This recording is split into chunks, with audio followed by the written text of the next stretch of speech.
Shalom, selamat berjumpa lagi dengan saya, dan kali ini saya akan bersaksi ya tentang kehidupan saya di tahun 2018 sampai sekarang, yang saya akan kasih judul Awan Setapak Tangan.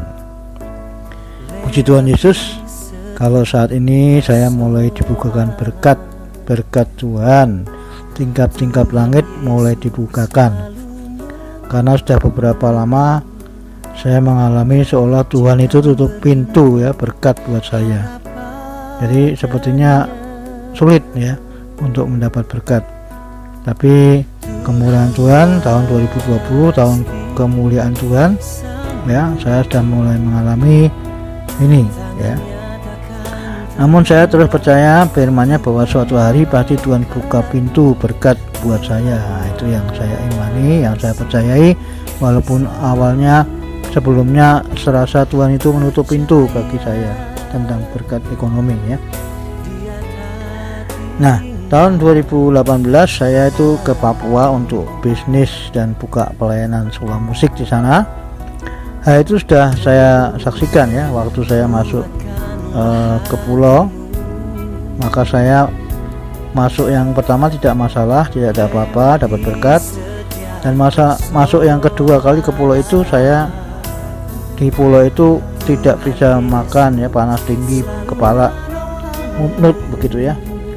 Dan sampai akhirnya ketika saya tiba di kota, saya disuruh oleh Roh Kudus masuk ke rumah sakit. Karena memang badan sudah lemas ya, di pulau itu sudah beberapa hari tidak makan, tidak minum. Lalu di kota juga seperti itu ya, tidak bisa makan, tidak minum. Jadi kondisinya panas badan ya, bahkan ada menggigil juga ya. Nah itu kalau sudah seperti itu kita tidak bisa apa-apa. Apalagi di waktu itu di Papua saya tidak ada family kan ya, cuma ada teman yang waktu itu mengajak saya bisnis itu. Teman saya sendiri juga pas waktu itu ada di luar kota. Jadi kondisi seperti itu akhirnya ya udah saya berdoa, Tuhan saya tidak mau ke rumah sakit, tapi Roh Kudus tetap Bapak nyuruh saya untuk ke rumah sakit ya, karena saya butuh cairan. Nah, singkat cerita saya awalnya menolak ya, karena kan saya sudah lama hidup sebagai hamba Tuhan adalah percaya kepada kata firman ya, di Matius 8 ayat 17, sakit penyakit dan kelemahan saya sudah ditanggung oleh Tuhan Yesus di kayu salib. Bahkan di 1 Petrus 2 ayat 24 dikatakan oleh bilur-bilurnya saya sudah sembuh. Nah itu, jadi itu yang saya pegang. Tapi Roh Kudus terus mendorong saya untuk ke rumah sakit dengan diberi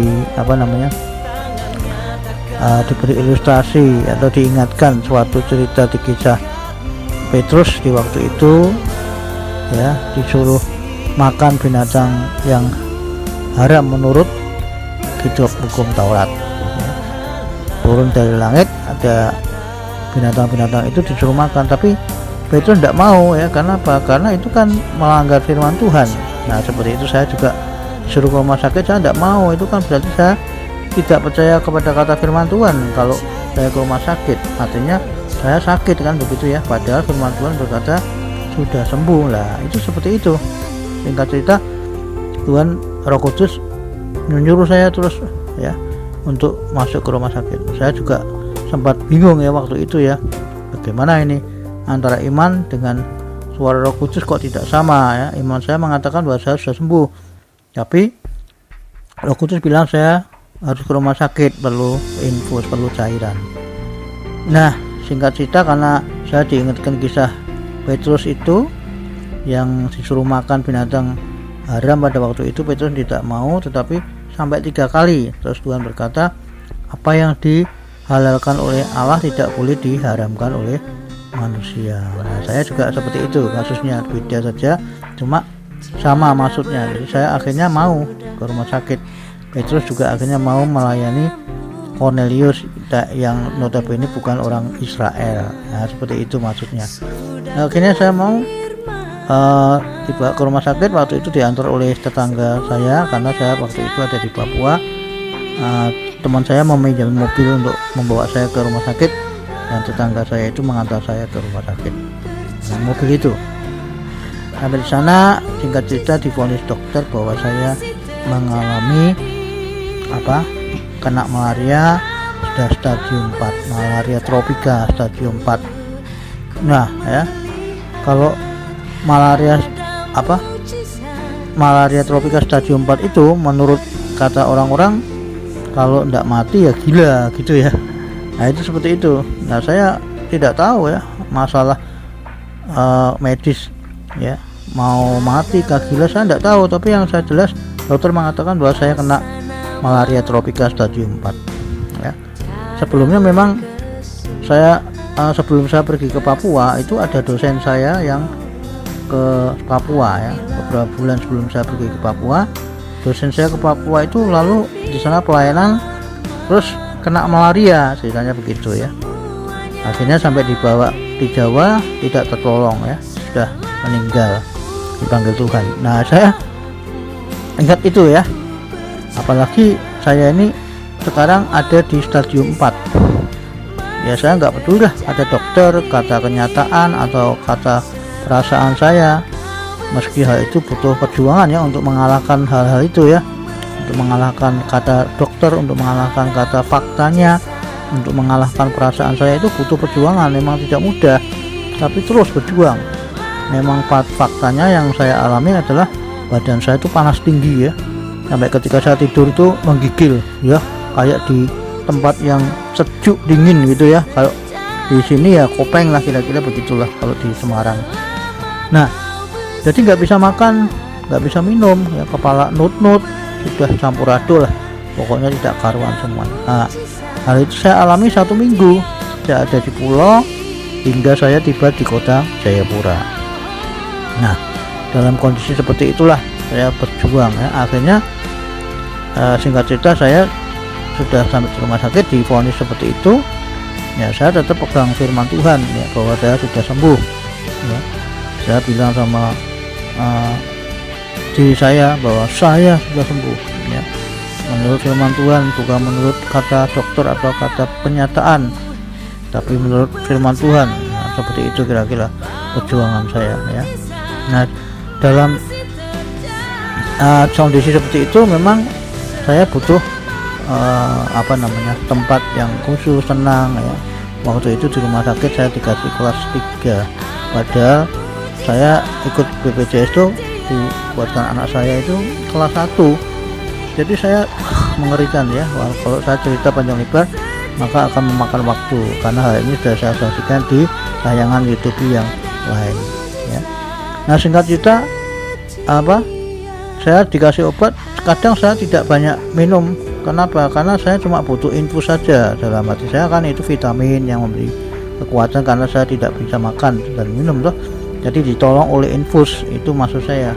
Itu juga maunya begitu. Jadi obat-obat seringkali tidak saya makan ya. Saya hanya andalkan iman ya. Nah singkat cerita beberapa hari kemudian saya pamit, artinya minta pulang ya. Kenapa? Ya karena saya mengandalkan iman bahwa saya sudah sembuh ya, badan saya juga sudah mulai terasa enak ya. Dan singkat cerita 3 hari itu sudah saya pulang, walaupun tidak ada family yang mengantar kan di Papua kan. Jadi saya pulang sendiri, sampai di rumah itu jam 10 malam naik taksi ya. Setelah pulang maka badan saya itu turun drastis ya, 15 kilo lebih, sampai orang-orang yang lihat berkata, "Bapak kok kurus sekali ya?" Memang kurus sekali, yang tidak bisa makan, tidak minum beberapa lama. Hari demi hari yang saya lalui dengan iman sampai saya pulih kembali, lalu saya pergi ke Jakarta. Puji Tuhan ya. Nah di Jakarta saya bisnis ikan segar ya, jual beli ikan segar, tapi Tuhan tutup pintu ya, sehingga bisnis itu tidak berjalan lancar. Lalu saya bermaksud untuk buka sekolah musik sajalah, sekolah musik gereja di Jakarta, dengan bekerja sama dengan gereja yang mau begitu ya, sedikit saya. Lalu saya pulang mau kemas-kemas barang yang ada di Semarang untuk saya bawa ke Jakarta. Itu rencana saya seperti itu ya. Ketika saya naik kereta dari Jakarta ke Semarang, waktu tiba di Semarang saya langsung masuk angin, saudara, karena di kereta itu AC-nya dari arah ke belakang dan arah depan menyentuh saya ya, persis di tubuh saya. Jadi saya kedinginan, saya tidak selimut, jadi seperti itu, tersiksa betul ya. Ketika sampai di Semarang saya muntah-muntah sampai beberapa hari, saya lawan dengan iman dan sembuh ya. Itu tapi beberapa saat kemudian waktu saya di kantor, saya kena hal yang sama ya, masuk angin ya, karena saya nggak kuat, beberapa hari nggak bisa makan dan tidak bisa minum. Maka saya berdoa minta ampun kepada Tuhan kalau saya harus minta dirawat di rumah sakit karena tidak kuat panasnya ya. Waktu itu di tempat adik saya tidak ada AC-nya, sehingga saya tidak kuat menghadapi panas suhu yang begitu tinggi, apalagi pada kondisi badan pada waktu itu seperti itu. Nah, singkat cerita, saya dibawa oleh anak saya ke rumah sakit ya. Awalnya di rumah sakit Panti Lasa, tapi 3 hari kemudian saya dipindahkan oleh anak saya ke rumah sakit Dr. Karyadi Semarang untuk dilihat ada penyakit apa ya. Di rumah sakit itu lebih canggih alatnya lah, lebih lengkap. Nah, setelah difoto MRI, maka dokter berkata bahwa ada batu di saluran hati. Hal itu harus dioperasi atau diambil lewat mulut begitu ya. Saya bilang sama dokter itu bahwa saya pilih berdoa saja, dok. Ini dokternya masih tentu saja bingung ya, kalau disuruh milih dioperasi apa diambil lewat mulut kok malah bilangnya berdoa. Ya tentu saja dokternya bingung, apalagi dokternya kan bukan orang Kristen ya. Anak saya juga marah, istri saya juga marah-marah ya. Namun saya tetap nggak mau ya dioperasi atau diambil lewat mulut waktu itu, tapi saya cukup berdoa saja. Nah, lalu hari itu juga saya minta pulang sudah, cuma begitu saja. Padahal kondisi ya belum pulih betul ya, namun saya pakai iman lah bahwa saya sudah sembuh seperti itu ya. Nah, sampai tiba di rumah ya, saya tidak langsung bisa makan dengan normal ya. Saya harus makan sedikit demi sedikit, bubur aja beberapa sendok, tidak bisa langsung minum macam-macam ya, harus hangat, air hangat dan seterusnya seperti itu. Lalu saya gunakan waktu hari demi hari itu untuk terus mencari Tuhan ya, lewat berdoa, lewat banyak membaca Alkitab, mendengarkan khotbah, baik itu lewat tayangan di YouTube dan seterusnya ya. Nah, beberapa bulan saya bisa olahraga lagi ya, bahkan bisa main badminton lagi, karena hobi saya main badminton dari kecil ya. Namun bulan Juli 2019 saya kena lagi yang sama, sampai beberapa hari saya nggak bisa makan minum, badan sudah mulai lemah. Saya bingung, kok bisa seperti ini ya Tuhan, ada apa? Kok bisa kambuh, artinya sepertinya kok mainan, Tuhan menyembuhkan kok sepertinya mainan.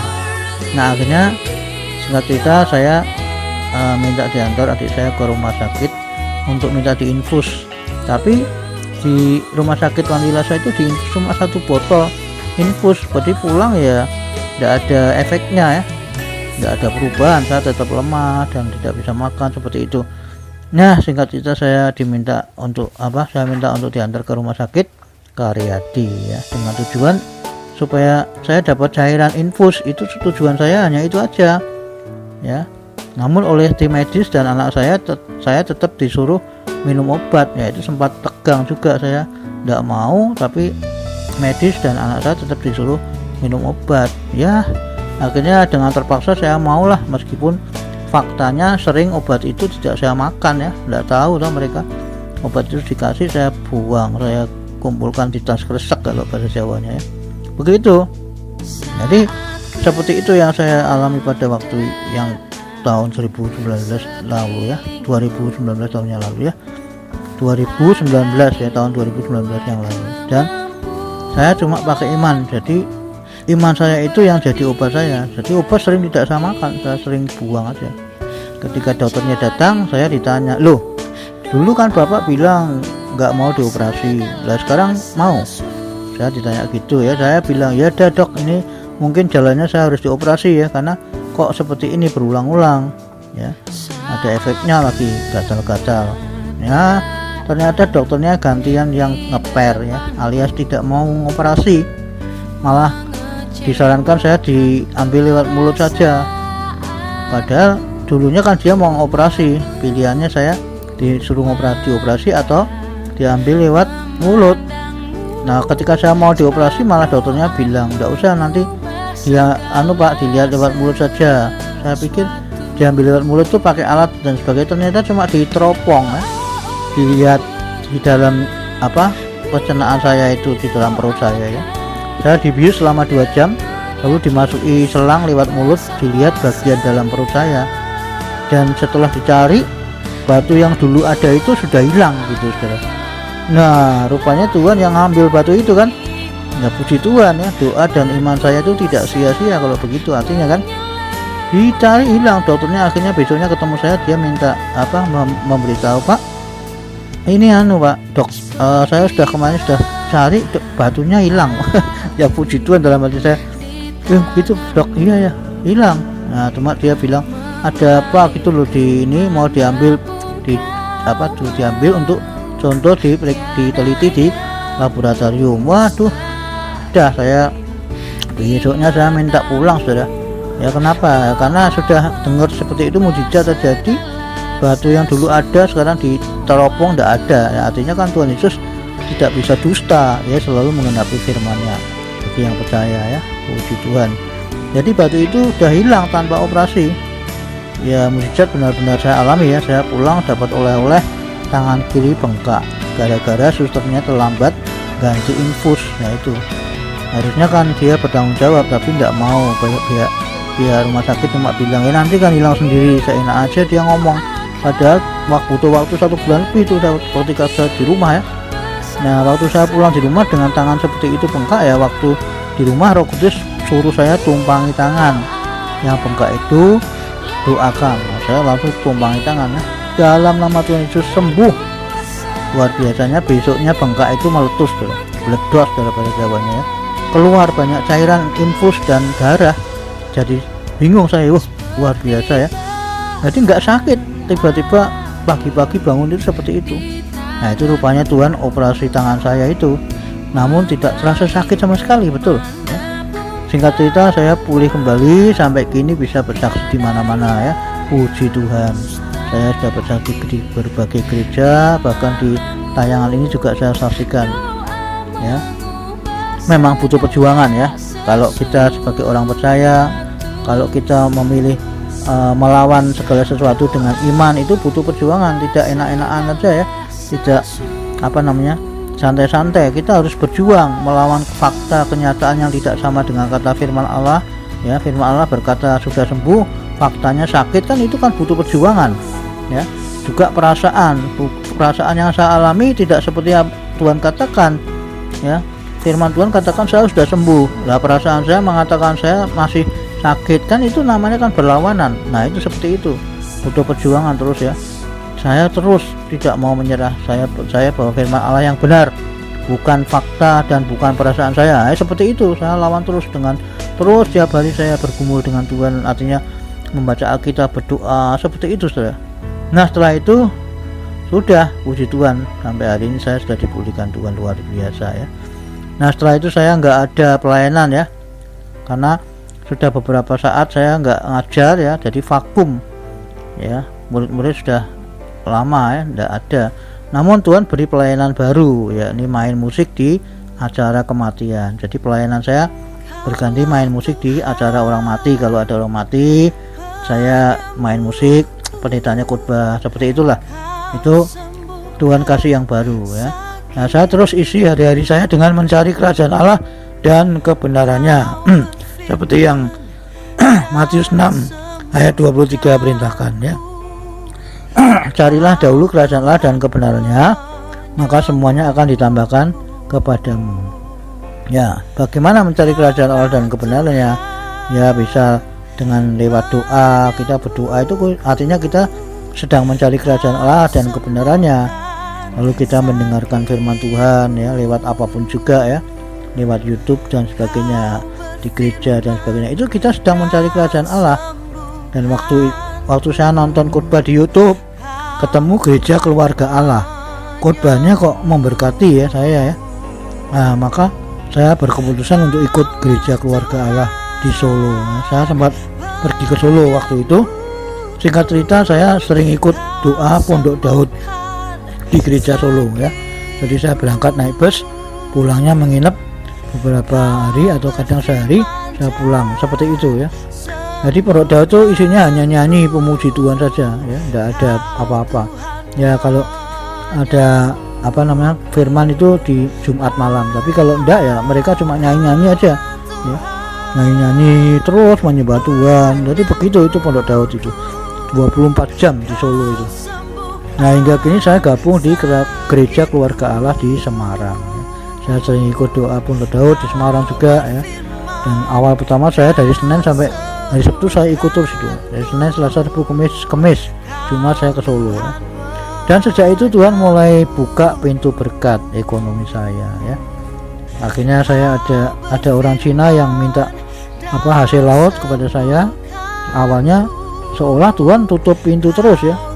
Saya sudah berusaha untuk mencari jalan keluar supaya dapat masukan, tapi waktu sebelumnya tahun kemarin itu sepertinya sulit. Sepertinya Tuhan tuh tutup pintu gitu loh. Kok aneh ya ini, saya bingung. Tapi itulah urutan ceritanya. Ketika tahun 2020 saya aktif ikut Pondok Daud, berdoa seharian dan seterusnya, maka Tuhan mulai buka jalan ya. Ada orang Cina minta hasil laut dan saya puji Tuhan ya. Awalnya ya memang sulit ya, awalnya memang sepertinya kok belum ada hasil ya, malah kena tipu orang ya. Orang itu menawarkan barang, sudah difoto dan sebagainya, katanya punya barang. Orang Cina itu saya beritahu oke. Setelah saya dia minta panjer, saya panjeri sekian ratus ribu. Besoknya saya beli tiket pesawat, saya telepon orangnya nggak aktif terus. Jadi saya rugi waktu itu ya. Awalnya sudah berskot 300.000 plus tiket pesawat saya hilang berarti kan. Nah itu, tapi akhirnya saya terus tidak menyerah. Saya percaya Tuhan pasti akan tolong saya ya. Bahkan uang yang dihilang beberapa ratus ribu itu pasti Tuhan ganti. Nah akhirnya bulan Februari 2020 Tuhan mulai buka pintu berkat seperti awan sebesar telapak tangan ya, versi Elia ya. Sehingga saya mulai dapat mengembalikan perpuluhan ya. Saya memuji Tuhan ya, mulai bulan itu mulai minggu itu saya kembalikan perpuluhan. Dan Tuhan tambah lagi berkatnya karena ada barang yang harus dikirim lagi ke China tuh. Puji Tuhan tuh saudara. Nah itulah kesaksian saya ya. Saya percaya awan setelapak tangan yang saya alami itu berkat Tuhan yang bagikan setelapak tangan itu akan menjadi hujan lebat atas hidup saya tentang soal ekonomi ya. Sehingga saya dapat menjadi berkat bagi orang yang lain ya. Saya percaya itu terjadi ya tahun ini ya. Saya percaya karena Tuhan sudah lama menutup pintu bagi saya soal berkat ekonomi ini, tapi sekarang waktunya. Ini tahun kemuliaan ya. Saya percaya di tahun kemuliaan ini Tuhan membuka pintu langit, bukan hanya setelapak tangan saja awan, tetapi menjadi hujan yang lebat ya di dalam kehidupan saya. Dari itu sektor kesehatan, sektor ekonomi, sektor keluarga, semua Tuhan pulihkan sehingga saya boleh menjadi berkat bagi orang lain dan boleh menjadi saksi Tuhan Yesus di mana-mana. Nah itu saudara, itu yang dapat saya saksikan sehingga saya bersuka cita ya setiap hari tetap mencari Tuhan ya, sambil bekerja seperti itu saudara. Saya tidak mengandalkan yang lain sehingga saya percaya saya nanti akan menjadi berkat, bukan menjadi beban bagi orang lain ya. Karena kalau kita menjadi beban orang lain tuh mungkin orang lain akan jemu juga ya, dibantu terus. Nah seperti itu ya manusia kan. Tapi kalau Tuhan tetap tidak ada seperti itu, dia terus akan menolong kita sampai selama-lamanya ya. Kiranya kesaksian ini boleh menjadikan berkat bagi saudara semuanya dimanapun berada. Tuhan Yesus memberkati. Amin.